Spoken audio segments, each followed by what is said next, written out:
వర్ధన్, బాలు దగ్గరికి వెళ్ళొస్తున్నావా? తనెలా ఉన్నాడు? ఏం చేస్తున్నాడు? నాకు అర్థమైతే కదా మీకు చెప్పడానికి. ఏమైంది? శత్రువు ఇంటికి ఎవరైనా స్వీట్ బాక్స్ తో వెళ్తారా? మన బాలు మాత్రం ఆ భూపతి ఇంటికి స్వీట్ బాక్స్ పట్టుకొని వెళ్ళాడు. అవునా?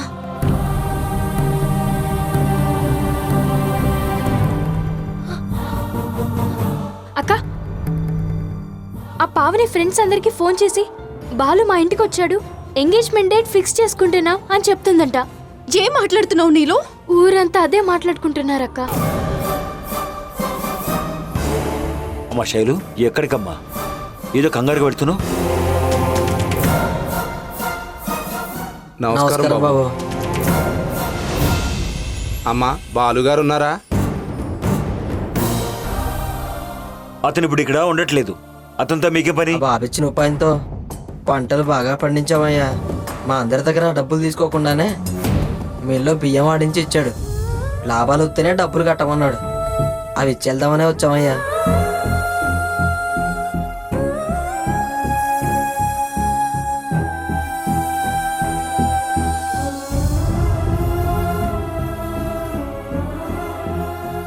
అందరి మంచి కోరే అలాంటి మనిషి ఊరికి ఒక్కడుంటే చాలమ్మా. వెళ్ళొస్తామయ్యా. వెళ్తామయ్యా.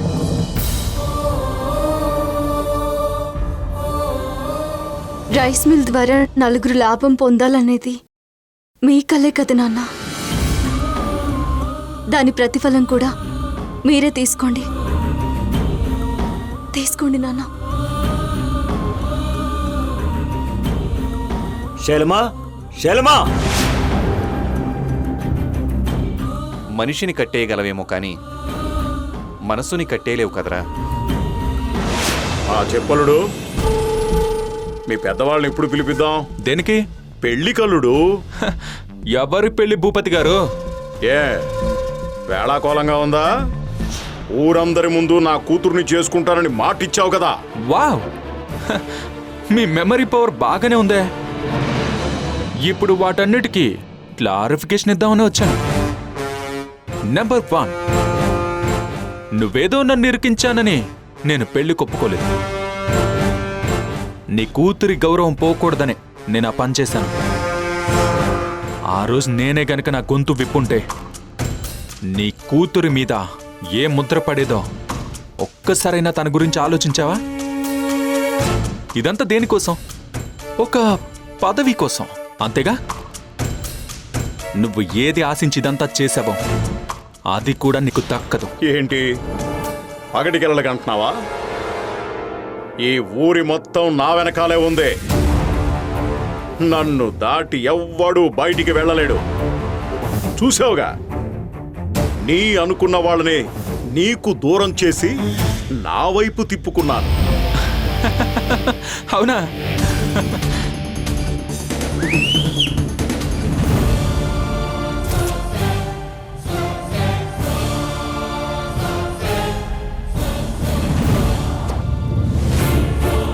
అంటే మీరిద్దరూ... మీకింకా అర్థం కాలేదా భూపతి గారు? శత్రువుకి శత్రువు మిత్రుడవుతాడని నువ్వనుకున్నావు. నేను నా మిత్రుల్నే నాకు శత్రువులుగా క్రియేట్ చేసి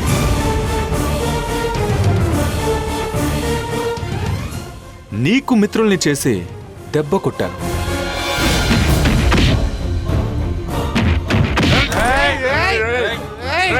ఈ తాగుబోతుల ఓట్లు గల్లంతు. జై జై రాజమ్మ. నాకు తెలియకుండా నా వెనకాల ఇంత తతంగం నడుపుతావా? తతంగం కాదు భూపతి, నీ రాజకీయ కుతంత్రానికి నేను పన్నిన రాజతంత్రం. ఇప్పటికైనా మనిషిలా మారి నీ కూతుర్ని ఎవరికైనా మంచి అబ్బాయికిచ్చి పెళ్లి చెయ్యి. కాదు కుదరదు అని నన్నే టార్గెట్ చేసావనుకో పండబాయ్,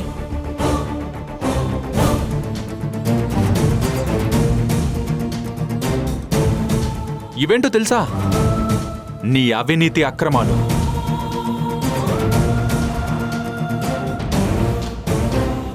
వీళ్ళు నీ దగ్గర చేరినప్పటి నుంచి నీ ప్రతి పనిని పాపాల్ని సేకరించి కష్టపడి రికార్డ్ చేసి మరీ తయారు చేశారు. ఇప్పటికీ తోక జాడించావనుకో బొక్కలో తోయిస్తా. జాగ్రత్త. వస్తాం భూపతి గారు.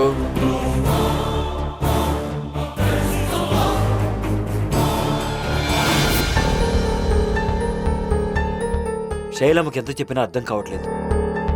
వాడి కోసం ఎందుకంత ఆరాటపడుతుంది? దానికి కాదండి, అర్థం కానిది మీకు. ఎంతసేపు మీ చుట్టూ గిరిగీసుకుని బాలు చెడ్డవాడు అని చెప్పి అందులోనే ఉండిపోతే ఎలాగా? ఒక్కసారి బయటకొచ్చి ఆలోచించండి. దాని మనసేంటో, దాని బాధ ఏంటో మీకు అర్థమవుతుంది. రాను రాను నీలో మూర్ఖత్వం పెరిగిపోతోందిరా. అమ్మ వసుంధర, అమ్మాయి ఎక్కడికి వెళ్ళిందో నేను వెళ్ళి వెతుకుతాను. నువ్వు లోపలికి వెళ్ళమ్మా.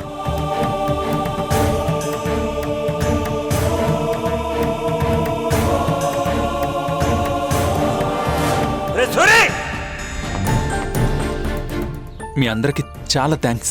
మీ సపోర్ట్ లేకపోతే ఇదంతా సాధ్యమయ్యేది కాదు. దాందే ఉంది లేరా, ఆ భూపతి మాత్రం భూకంపం అటాక్ అయినట్టు పడిపోయాడు. రేపు ఎలక్షన్ రిజల్ట్స్కి ఏర్పాట్లు చూడాలి. నేను వెళ్ళొస్తానురా. పండబ్బాయి, తాతబ్బాయి, మీరు కూడా నాతో పాటు రండి, సహాయంగా ఉంటుంది. పదండి సార్.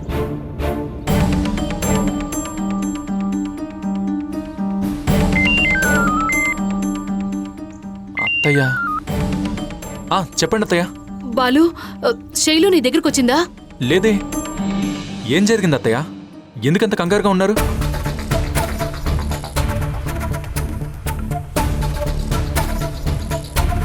మీరేం కంగారు పడకండి అత్తయ్య, నేను ఇప్పుడే వెళ్ళి వెతుకుతాను.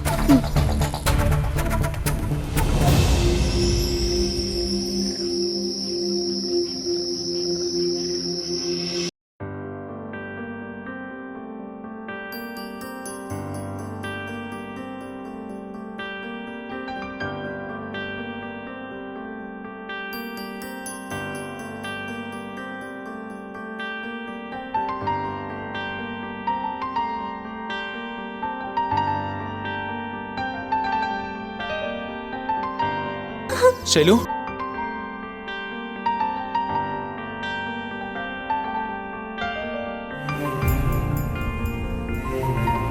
బాలు, నీ గురించి ఊరంతా ఏదేదో చెప్తున్నారు. అసలు ఏం జరుగుతుంది బాలు? పిచ్చిదానా, అనవసరంగా ఏవేవో ఆలోచించి మనసు పాడు చేసుకోకు. ఆ భూపతికి గట్టిగా బుద్ధి చెప్పి నీ కూతురికి వేరే వాడితో పెళ్లి జరిపించుకో, నా జోలికి రావద్దని వార్నింగ్ ఇచ్చి మరీ వచ్చాను.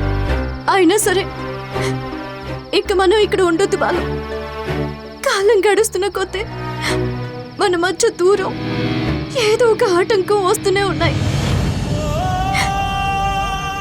మన ఇంటికి వెళ్ళిపోదాం బాలు. పిరికి దానిలా మాట్లాడుకు శైలు. మనం ఇన్ని రోజులు కష్టపడింది లాస్ట్ మూమెంట్లో పారిపోవడానికి కాదు. రిజల్ట్స్ రేపే. ఖచ్చితంగా అక్కే గెలుస్తుంది. దాంతో ఈ ఊరి తలరాతే మారిపోతుంది చూడు. వదిన గెలుస్తుంది, ఊరు బాగుంటుంది. కానీ మా నాన్న గురించే నా భయం బాలు. నాన్న నిన్ను నమ్మాలి. సంతోషంగా నా చెయ్యి నీ చేతిలో పెట్టి, శైలమ్మ నీకు బాలునే కరెక్ట్ అని చెప్పాలి. అలానే చెప్తాడు కదూ. నాకు నమ్మకం ఉంది శైలు. ఇన్ని కష్టాల్ని దాటుకున్న వాళ్ళం మీ నాన్న ఇష్టాన్ని గెలుచుకోలేమా?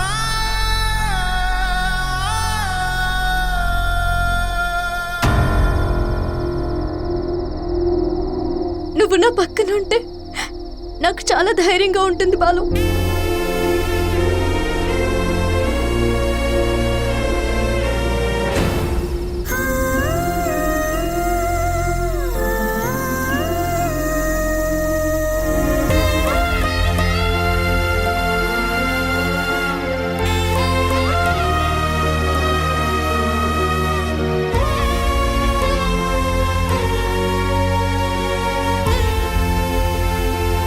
నిన్ను వదిలి ఉండాల్సిన పరిస్థితే వస్తే నా ప్రాణమే వదిలే.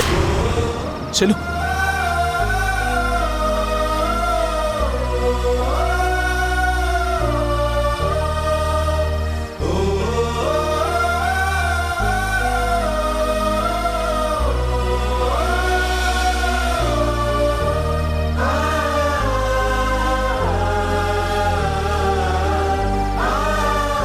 ఏరా, అమ్మాయి ఏమైనా కనిపించిందా?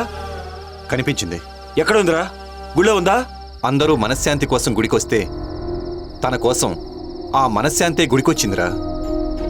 దయచేసి కాసేపైనా తనని ఉపశమనం పొందనివ్వు.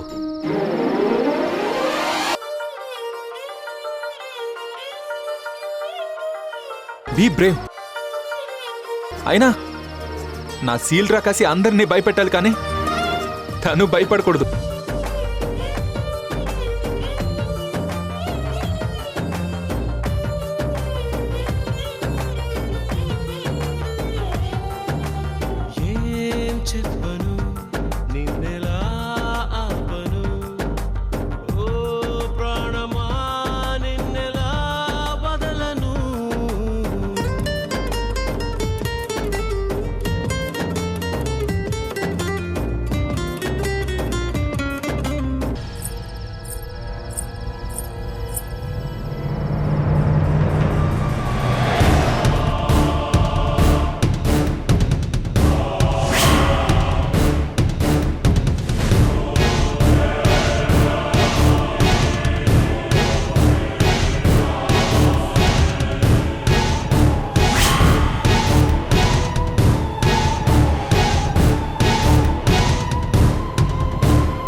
ఇందు మూలంగా గ్రామ ప్రజలందరికీ తెలియజేయడం ఏమనగా, మన ఊరి సర్పంచ్ ఎన్నికల్లో భూపతి గారి మీద రాజేశ్వరమ్మ గారు 2000 ఓట్ల మెజారిటీతో గెలిచారు.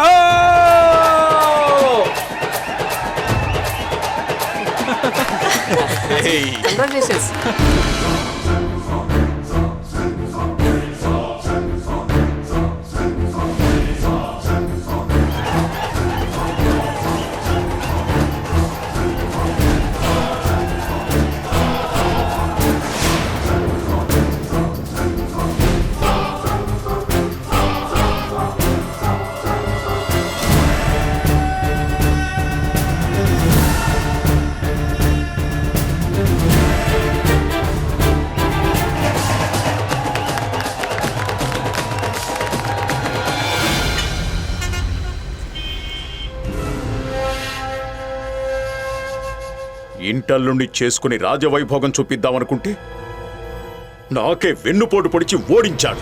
వదల్నో, వాణ్ణి వదల్నో. దీనంతటికి కారణం ఆ శైలు నాన్న. అవును నాన్న, నా బాలని బుట్టలో వేసుకుని వాళ్ళొదిన్ని గెలిపించేసుకుంది. ఈ విషయం ఊరందరి ముందు బట్టబయలు చేసి వాళ్ళ పరువు తీయాలి నాన్న.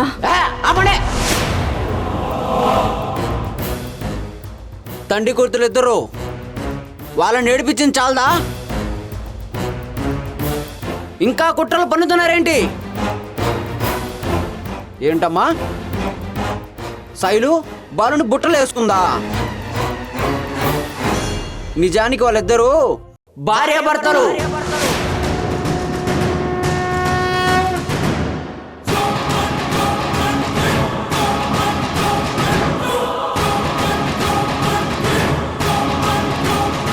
ఏం మాట్లాడుతున్నావురా నువ్వు? అవును, ఇది పచ్చి నిజం. ఈ విషయం నాకే కాదు, మీ నాన్నకు కూడా తెలుసు.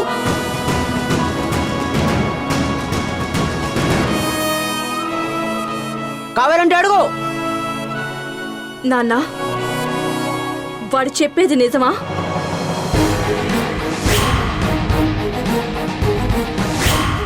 మాట్లాడవేంటి నాన్న, చెప్పు. ఏం చెప్తాడు? పదవి కోసం కన్న కూతురువైన నిన్నే బలి పశువుని చేశాడు.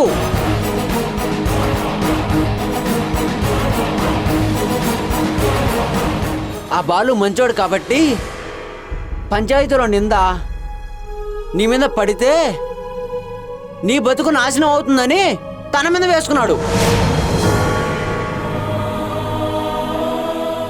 కట్టుకున్న మొగుడుతో నువ్వు చనువుగా ఉంటున్నా నీది అమాయకత్వం అని ఆ శైలమ్మ మౌనంగా ఉండిపోయి తనే బాధను భరించింది.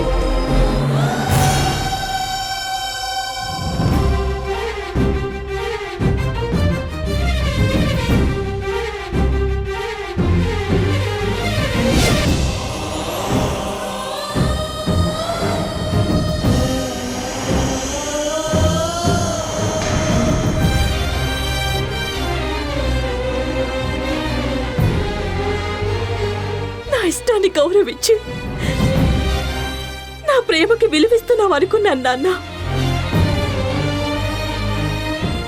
ఇలా నా జీవితాన్ని నీ పదవి కోసం వెలకడతావు అనుకోలేదు. అమ్మా పావని, అమ్మా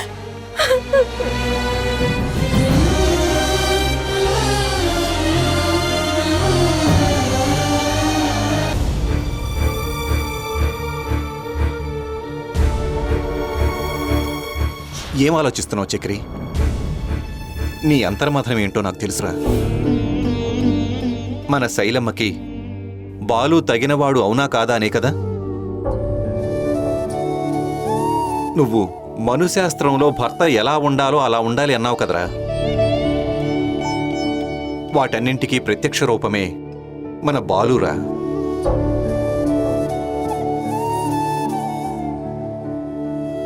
కార్యేషు యోగి.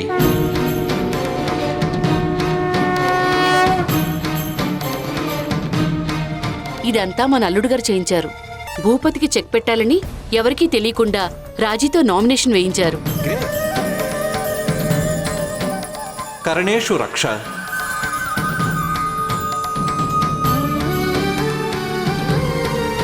అమ్మయ్యా, బాలు చెప్పినట్టు మీతో మనసు విప్పి మాట్లాడేసరికి నాకు ప్రశాంతంగా ఉందండి. చాలా మంచి అబ్బాయి అండి అతను. సరే. రూపేషు కృష్ణ. నా నుండి నిన్ను ఎవ్వరూ విడదీయలేరు. ధైర్యంగా ఉండు శైలు.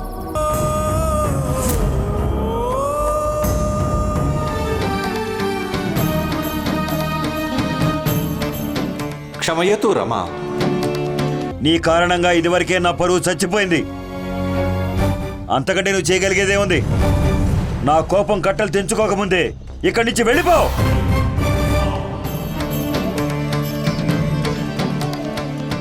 భోజ్యేషు తృప్తి. అదేంటి అల్లుడు గారు, కారం ఉందని అందరూ ఆ కూర పక్కన పెడితే మీరు ఆ కూరతో తింటున్నారు? శైలమ్మ చేసిన కూర కదా పెద్దమ్మ. బామ్మర్దికి ప్రేమ రుచి తగులుతుందనుకుంటా. సుఖ దుఃఖ మిత్రం.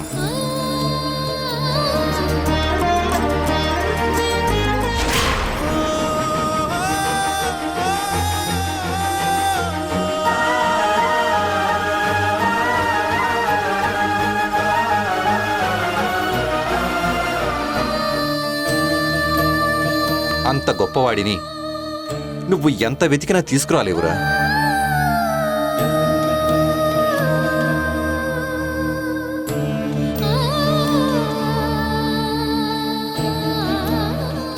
అవును పెద్దనాన్న, మన ఇద్దరికి పడక మనం దూరంగా ఉన్నాం. మన బలహీనతను వాడుకొని మన మీద గెలిచి ఉండొచ్చు. కానీ మన కుటుంబాన్ని కలిపి ఒకరికొకరు బలమయ్యేలా చేశాడు. అతను శైలుని ఎంత ప్రాణంగా ప్రేమించాడో, తన కోసం ఎన్ని నిద్రలేని రాత్రులు గడిపాడో దగ్గరగా చూసినా నాకు తెలుసు మావయ్య.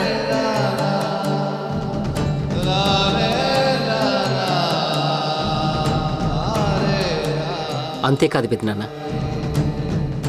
ఆ భూపతి మీ మీద కుట్ర పన్ని మిమ్మల్ని అప్పలపాలు చేయాలనుకుంటే నన్ను అడ్డు పెట్టుకుని ఆ భూపతి డబ్బులతోనే మీ అప్పు తీర్చాడు.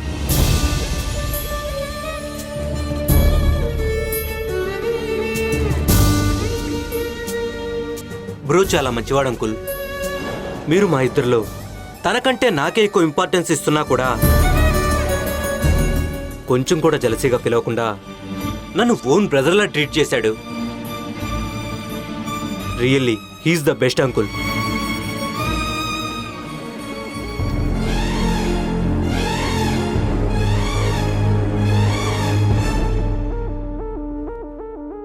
ఇంతమంది చెప్తున్నా నువ్వింకా ఎందుకు అనుమానిస్తున్నావో నాకు తెలుసు నాన్న.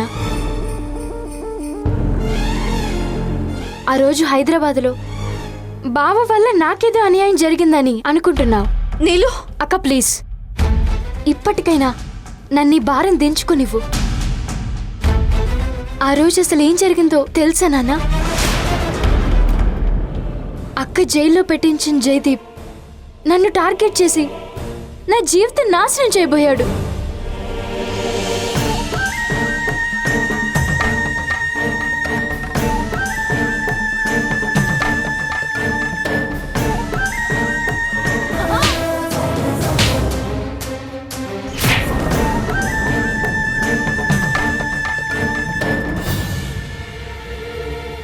ఆ రోజు బావ సమయానికి రాకపోయి ఉంటే నీ కూతురుతో పాటు నీ పరువు కూడా నీకు దక్కేవి కాదు నాన్న.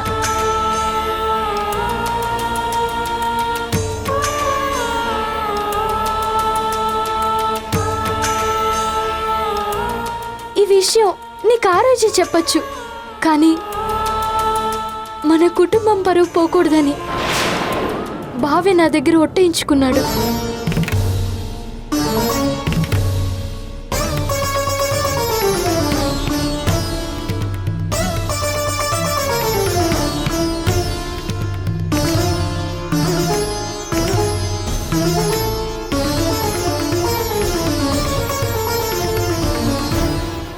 అవును నాన్న, నాకు కూడా ఈ విషయం మొన్నటి వరకు చెప్పనే లేదు. నువ్వెప్పుడు నాకొచ్చే అల్లుడు నా ఇంటికి కొడుకులా ఉండాలి అనేవాడివి కదా నాన్న. బాలు మన ఫ్యామిలీని కూడా తన ఫ్యామిలీ లాగే భావించి మన పరువుని నిలబెడుతూనే వచ్చాడు నాన్న.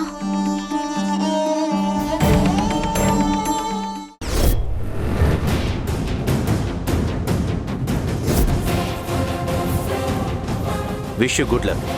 మేడం అని పిలిస్తే మీ ప్రెస్టేజ్ ఏం తగ్గిపోదనుకుంటా. Wish you good luck madam. That's better. అవును, వాళ్ళందరితో మీకు అటాచ్మెంట్ ఎక్కువ అనుకుంటాను. Of course madam. అయితే వాళ్ళంతా నన్ను హార్ట్ఫుల్ గా రిసీవ్ చేసుకోలేరేమో. No problem. నన్ను రిసీవ్ చేసుకుంటే రెస్పెక్ట్ చేస్తాను, లేదంటే రెస్టిగేట్ చేస్తాను.